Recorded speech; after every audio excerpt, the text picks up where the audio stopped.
Hi ಎಲ್ಲರಿಗೂ ನಮಸ್ಕಾರ. Simple recipes and life style ಚಾನಲ್ಗೆ ಸ್ವಾಗತ. ಇವತ್ತು ನಾನು ಗುಂಗ್ರ ಅಥವಾ ಪುಂಡಿ ಪಲ್ಯವನ್ನು ಉಪಯೋಗಿಸಿಕೊಂಡು ಮಾಡುವಂಥ ಸಿಂಪಲ್ ಆದ ಒಂದು ಚಟ್ನಿಯನ್ನು ತಿಳಿಸ್ಕೊಡ್ತೀನಿ. ಮೊದಲಿಗೆ ಒಂದು ಕಡಾಯಿಯನ್ನು ಇಟ್ಟುಕೊಂಡು ಅದಕ್ಕೆ ಒಂದು ಹಿಡಿ ಒಣ ಮೆಣಸಿನಕಾಯಿಯನ್ನು ಬಿಸಿ ಮಾಡಬೇಕು. ಬಿಸಿ ಮಾಡಿದ ನಂತರ ಇದನ್ನು ಪಕ್ಕಕ್ಕೆ ತೆಗೆದಿಟ್ಕೊಳ್ಳಿ. ತೊಳೆದು ಕಂಪ್ಲೀಟ್ಲಿ ನೀರು ಜಾನಿದಂಥ ಗುಂಗ್ರ ಅಥವಾ ಪುಂಡಿ ಪಲ್ಯವನ್ನು ಇದೇ ಕಡಾಯಿಗೆ ಹಾಕಿ ಸ್ವಲ್ಪ ಎಣ್ಣೆ ಹಾಕಿ ಚೆನ್ನಾಗಿ ಹುರಿಯಬೇಕು.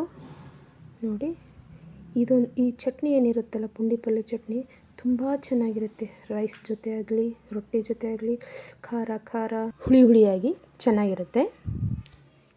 ಈ ರೀತಿಯಾಗಿ ಚೆನ್ನಾಗಿ ಪುಂಡಿ ಪಲ್ಯವನ್ನು ಫ್ರೈ ಮಾಡ್ಕೊಳ್ಳಿ. ಹೀಗೆ ಫ್ರೈ ಮಾಡ್ಕೊಂಡ ನಂತರ ಸೈಡಿಗೆ ಇಟ್ಕೊಳ್ಳಿ.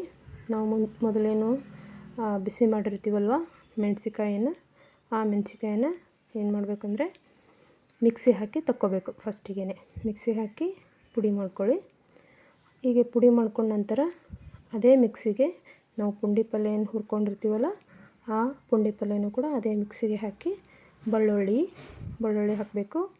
ನಂತರ ಜೀರಿಗೆ, ಉಪ್ಪು, ಹಿಂಗು ಹಾಕಿ ಮತ್ತೆ ಒಂದು ಸಲ ಮಿಕ್ಸಿ ಮಾಡಿ ಫುಲ್ ಎಲ್ಲ ಮಿಕ್ಸ್ ಆಗುವವರೆಗೂ ಮೆಣಸಿಕಾಯಿ ಮತ್ತು ಎಲ್ಲ ಮಸಾಲೆ ಮಿಕ್ಸ್ ಆಗೋವರೆಗೂ ಮಾಡಿದರೆ ಪುಂಡಿ ಪಲ್ಯ ಚಟ್ನಿ ಸವಿಯಲು ರೆಡಿಯಾಗಿದೆ.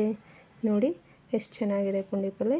ಇದನ್ನು ನಾವು ಬಿಸಿ ಬಿಸಿ ಅನ್ನ ಇರುತ್ತಲ್ಲ ಅದ್ರ ಜೊತೆ ತುಪ್ಪ ಹಾಕ್ಕೊಂಡು ತಿಂದರೆ ಎಷ್ಟು ಚೆನ್ನಾಗಿರುತ್ತೆ. ಖಾರ ಖಾರ ಮತ್ತು ಹುಳಿ ಹುಳಿ ರೈಸ್ ಜೊತೆ ತುಂಬ ಚೆನ್ನಾಗಿ ಹತ್ತುತ್ತೆ.